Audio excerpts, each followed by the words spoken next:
dengki tersebutlah dilarang oleh Allah.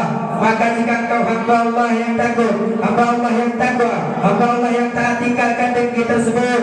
Dengki tersebut dapat menghancurkan kita sendiri, mengeraskan hati kita, menghancurkan persahabatan, memutuskan tali persaudaraan, memutuskan tali pertemanan, dan dapat juga menimbulkan perkelahian. Betul? Maka tinggalkan dengki tersebut. Janganlah kamu bersombong di bumi Allah ini. Allah telah melarang kita bersifat sombong karena sifat tersombong tersebut dulunya bukan pada kita, yaitu pada Allah Subhanahu wa taala. Maka jika kita bersifat sombong, Allah membenci kita. Bukan Allah saja, teman kita, saudara kita, sahabat kita juga membenci kita jika kita bersifat sombong. Maka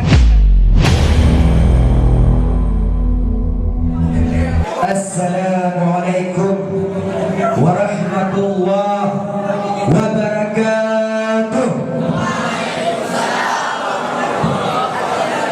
Alhamdulillah, alhamdulillahi rabbil alamin, wassalatu wassalamu ala asrafil anbiya'i wal mursalin wa ala alihi wa sahbihi ajma'in.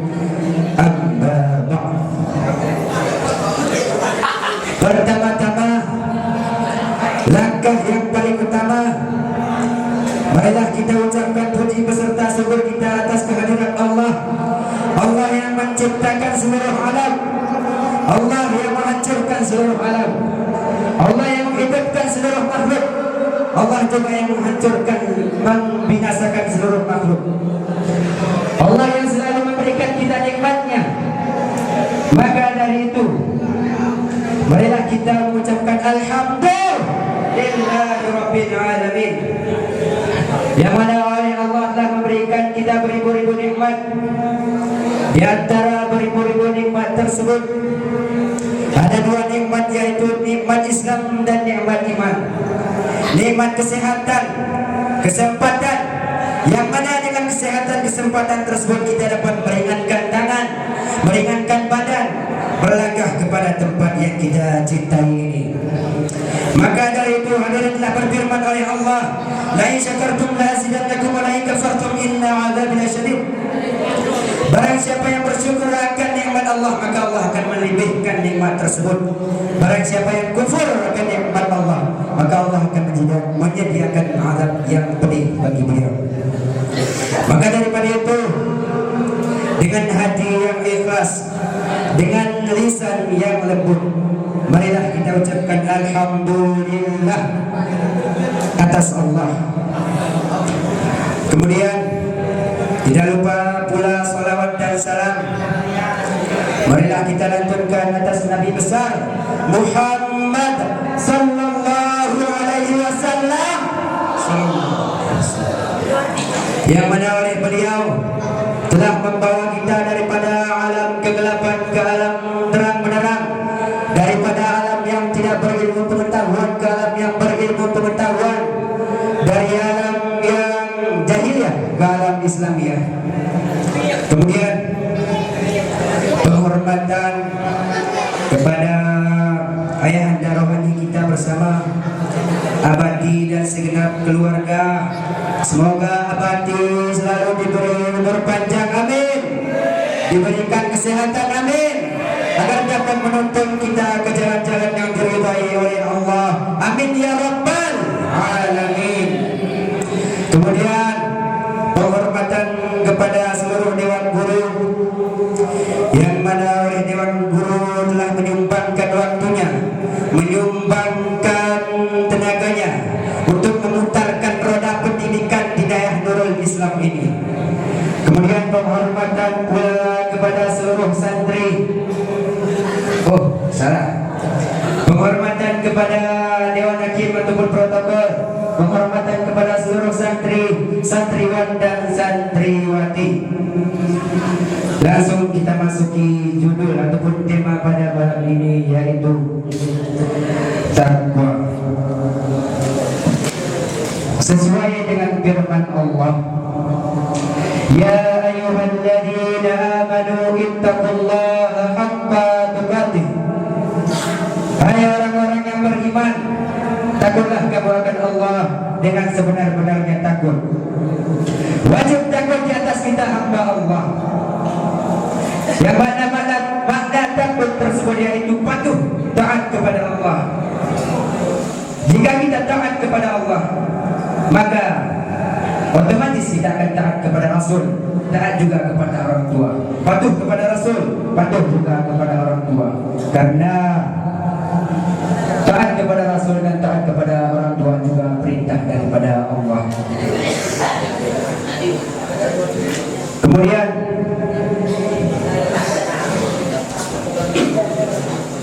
lalu kata Sayyidina Ali rahimahullah, apa kata beliau? At-taqwa wal khawfu bil jalili wal amalu bil tanzili wal qana'atu bil qalili wal istidadu bil yaumir rahim. Takwa tersebut yaitu takut akan Allah, mengerjakan perintah Rasulullah, menerima pemberian Allah yang sedikit dengan baik, dan bersedia menghadapi hari kiamat. Arti takwa tersebut yaitu takut akan Allah, yaitu patuh akan Allah, taat akan Allah. Kemudian merasa cukup atas pemberian Allah dan bersedia menghadapi hari kiamat. Itulah takwa. Yang ringkasnya takwa tersebut yaitu imtisalu awamirillahi azza wa jalla wa ijtinabu nawahihi sirran wa alaniyatan. Menjunjung tinggi perintah Allah dan meninggalkan larangan Allah yang tersembunyi maupun terang-terangan. Tah larangan, tah perintah Allah. Aqimus shalah, kata Allah. Allah memerintahkan kita sembahyang, maka laksanakan sembahyang tersebut. Tapi ada yang meninggalkan sembahyang tersebut. Kenapa? Karena belum mempunyai ketaatan, belum patuh kepada Allah. Allah memerintahkan kita membayar zakat. Waktu zakat, kata Allah, tunaikan oleh makan zakat. Tapi ada yang meninggalkan zakat tersebut. Ada yang tidak menunaikan zakat. Ada. Kenapa? Karena tidak patuh kepada Allah, tidak taat kepada Allah. Allah memerintahkan kita berpuasa. Banyak yang meninggalkan puasa. Kenapa? Karena tidak patuh kepada Allah dan tidak patuh kepada Allah. Kemudian Allah melarang kita berjudi. Ada yang mengerjakan judi, ada. Kenapa? Karena tidak takut kepada Allah, tidak patuh kepada Allah. Allah melarang kita mencuri. Ada yang mengerjakan mencuri, ada. Kenapa? Karena tidak patuh kepada Allah dan tidak taat kepada Allah. Allah melarang kita meminum khamar. Tapi ada yang mengerjakan khamar, ada. Kenapa? Karena tidak patuh kepada Allah, tidak taat kepada Allah. Kemudian sebagian daripada takwa, jalan-jalan sebab-sebab menuju takwa tersebut banyak. Maka kita sebutkan sebagainya, yaitu mensyukuri pemberian Allah, mensyukuri apa yang dianugerahkan Allah, mensyukuri pemberian Allah, yaitu mempergunakan pemberian Allah kepada tempat-tempat yang mana tempat tersebut diridai oleh Allah. Allah memberikan kita mata, maka kita pergunakan mata tersebut kepada tempat-tempat yang dibolehkan oleh Allah, yang dibolehkan dalam agama. Maka jangan sekali-kali kita pergunakan mata kita melihat maksiat, melihat zina, melihat yang diharapkan, melihat yang dilarang oleh Allah. Karena tidak ada kata-kata takwa di sana. Allah memberikan kita kaki, maka berjalan kepada tempat-tempat yang dibolehkan dalam agama, yang dibolehkan oleh Allah, yang dibolehkan oleh Rasulullah. Berjalan ke madrasah-madrasah, berjalan ke masjid, berjalan ke tempat-tempat saudara kita yang sakit, berjalan ke tempat-tempat pendakwah, berjalan kepada tempat-tempat pengajian. Maka jangan sekali-kali kita pergunakan kaki kita berjalan kepada tempat-tempat maksiat, berjalan kepada tempat khamar, berjalan kepada tempat perjudian, dan berjalan kepada tempat-tempat yang dilarang oleh Allah. Kemudian Allah juga memberikan kita tangan, maka pergunakan tangan tersebut kepada tempat-tempat yang dibolehkan dalam agama. Allah memberikan kita telinga, maka pergunakan telinga tersebut, dengarkan yang baik-baik, jangan mendengar orang yang mengupat, memaki dan lain-lainnya, karena tersebut dilarang oleh Allah. Maka orang yang melanggar perintah Allah bukanlah orang yang taat, bukanlah orang yang patuh, bukanlah orang yang takwa. Hadirin yang dimuliakan Allah, Allah memberikan kita lidah. Inilah inti kita. Yang mana dengan lidah tersebut kita dapat terjerumus ke neraka. Dengan lidah tersebut juga kita bisa masuk ke surga jika kita baik dalam memeliharanya. Maka pergunakan lidah tersebut membaca Al-Quran dan lain-lain sebagainya. Jangan sekali-kali kita berbohong. Telah bersabda Rasulullah, "Fainal kadhiba yahdi ilal fujuri wa al fujura yahdi ilan nar." Maka jangan pergunakan lidahmu untuk berbohong. Kenapa? Karena berbohong tersebut mencelakakan kita di dunia dan mencelakakan kita di akhirat, membawa kita kepada neraka. Hadirin yang dimuliakan Allah, maka marilah kita yang sering-sering berbohong, yang sering-sering berdusta, maka jangan berdusta, tinggalkan dusta tersebut. Yang sering-sering berbohong, yang pernah berbohong, pernah berdusta, maka tinggalkan, karena demikian mencelakakan kita di dunia dan mencelakakan kita di akhirat. Kemudian jangan kita pergunakan lidah kita untuk mengubah. Allah telah melarang demikian. Telah berfirman oleh Allah, "Wala yaqta'ukum ba'da." Yang maksudnya janganlah kamu saling mengumpat, jangan bersumpah-umpatan. Allah telah melarang mengumpat tersebut.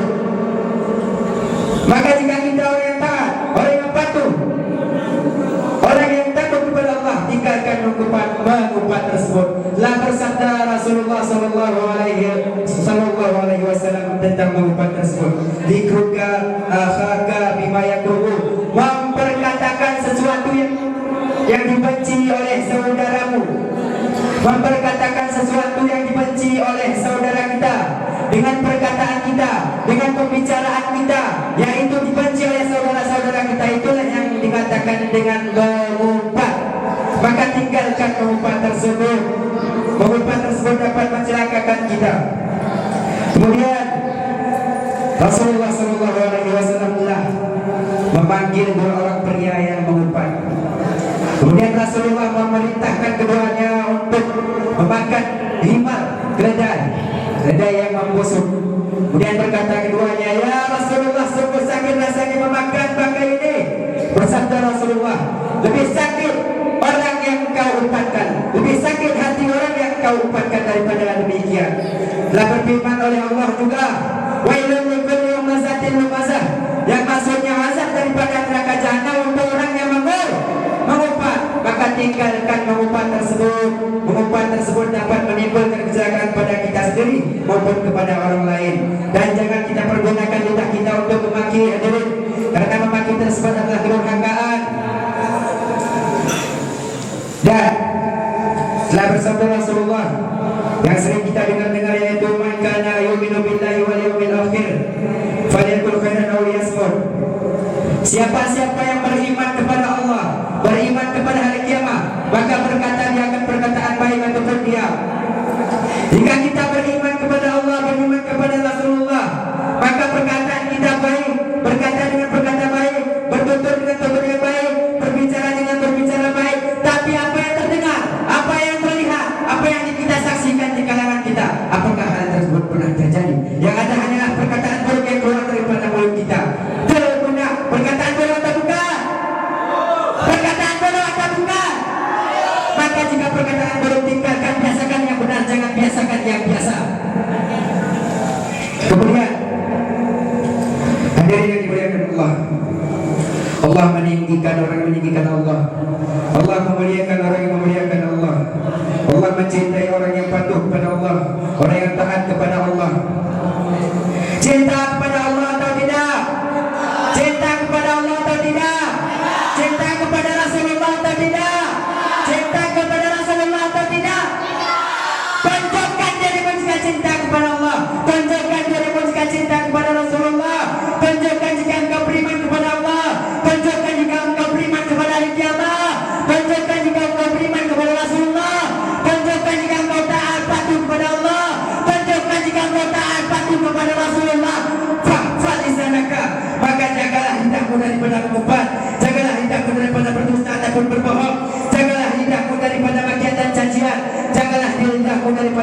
perkataan buruk. Janganlah lidahmu daripada berbicara yang tidak berfaedah dan perkataan yang tidak bermanfaat, karena tersebut dapat menterjerumuskan kita ke dalam neraka. Hadirin yang dimuliakan Allah, maka marilah kita jaga lidah kita, karena dengan lidah tersebut kita dapat terjerumus ke dalam neraka. Juga dengan lidah tersebut kita dapat terjerumus ke dalam, kita dapat masuk ke dalam surga. Kemudian jalan takwa, yaitu mengingat mati seperti firman Allah, kullu nafsin dha'iqatul maut. Tiap-tiap makhluk Allah yang bernyawa pasti akan mati. Dengan mengingat mati tersebut, tidak akan berani kita untuk melakukan kejelekan, tidak akan berani kita melakukan kemaksiatan. Dengan mengingat mati tersebut, maka takutlah kita kepada Allah, taat kita kepada Allah, patuh kita kepada Allah.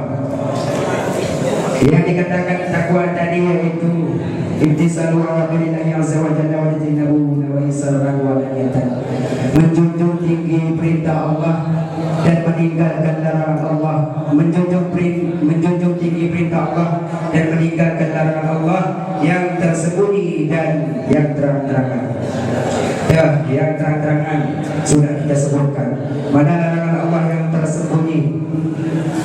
Telah berfirman oleh Allah, la ta'asada, kata Allah, jangan kau dengki mendengki.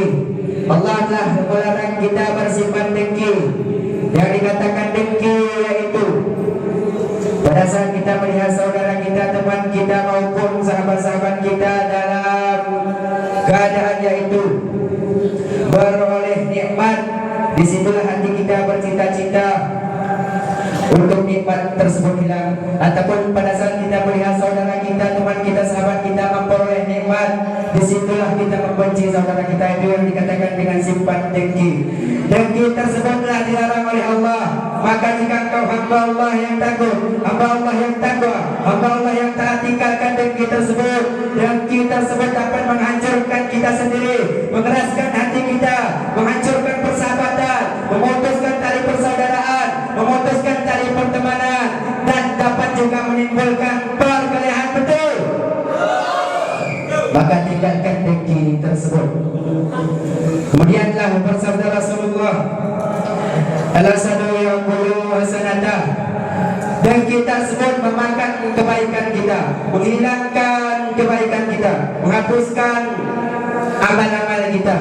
Di setiap harinya kita beramal, berbuat baik kepada teman kita, berbuat baik kepada saudara kita, berbuat baik juga kepada sahabat-sahabat kita. Yang mana jika tergores dengki di hati kita, maka perbuatan baik tersebut akan binasa. Kama takulun narul kataba, sebagaimana api memakan kayu. Kemudian jagalah lidah kita, jagalah hati kita jika kita hamba Allah yang takwa, hamba Allah yang taat, hamba Allah yang patuh. Maka tinggalkan dengki tersebut, tinggalkan dengki tersebut. Sebagaimana Qabil dan Habil, yang mana Qabil tersebut dengki kepada Habil sehingga dia membunuh Habil. Kemudian juga Yahudi, yang mana dengki Yahudi tersebut kepada Rasulullah sehingga tidak mempercayai perkataan Rasulullah. Maka hadirin yang dimuliakan Allah, jika kita melihat saudara-saudara kita, teman kita, kemudian Allah melarang kita bersifat sombong, wala tamshi fil ardi marhan. Janganlah kamu bersombong di bumi Allah ini. Allah telah melarang kita bersifat sombong karena sifat tersombong tersebut buruknya bukan pada kita, yaitu pada Allah Subhanahu wa taala. Maka jika kita bersifat sombong, Allah membenci kita.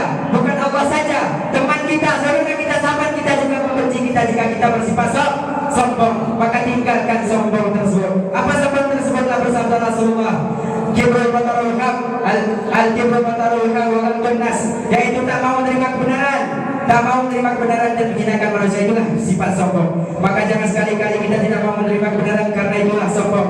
Kemudian jangan sekali-kali tersebutkan dalam hati kita, aku yang lebih mulia, aku yang lebih pintar karena aku akbar, aku yang lebih pintar karena aku kaslimah, aku yang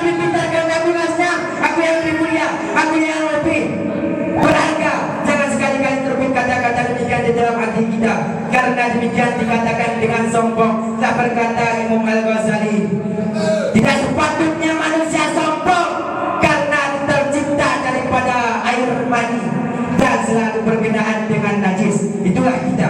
Maka jika ada yang sombong, tinggalkan sombong tersebut jika Allah yang takwa. Kemudian bagaimana iblis dimurkai oleh Allah, yang mana iblis membantah Allah saat Allah memerintahkan iblis tersebut menghormati Nabi Adam. Iblis membantahnya, kemudian Allah memurkainya selama-lamanya. Dan telah tercantum dalam Al-Quran, Allah innahu la yuhibbul mustakbirin. Allah tidak mencintai orang-orang yang bersifat sombong. Maka jika ini dicintai oleh Allah, jika kita cinta kepada Allah, tinggalkan sifat sombong. Yang dapat kita simpulkan, yaitu takwa tersebut menjunjung tinggi perintah Allah, meninggalkan segala larangan Allah, tersembunyi maupun terang-terangan. Kemudian dengan takwa tersebutlah kita bahagia dunia dan akhirat. Takwa tersebutlah bekal yang terbaik dunia dan akhirat.